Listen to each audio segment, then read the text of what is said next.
RAV4's available hands-free power rear liftgate offers a great way to access the cargo area when your hands are full. Here's how to use it. First, make sure the vehicle is off, or the transmission is in the P position, and that you have your smart key with you.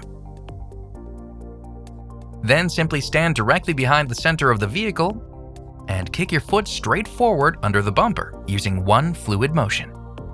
It's important to kick directly toward the vehicle and not at an angle. Additionally, don't hold your foot under the bumper, as that may actually prevent the sensor from activating. This quick kick in and out is all it takes, and should be accompanied by 2 quick beeps. The first is for when the sensor recognizes the foot, while the second beep occurs once the liftgate starts to open. Now, step away from the rear of the vehicle to allow the liftgate to open, keeping in mind that it may take a moment. The liftgate can be closed by simply performing another kick motion. Finally, please note that if you have a tow hitch installed, it will interfere with the kick sensor functionality, and we recommend turning the sensor off in that case. And that's all there is to it. That's the power of convenience. For more information, visit toyota.com.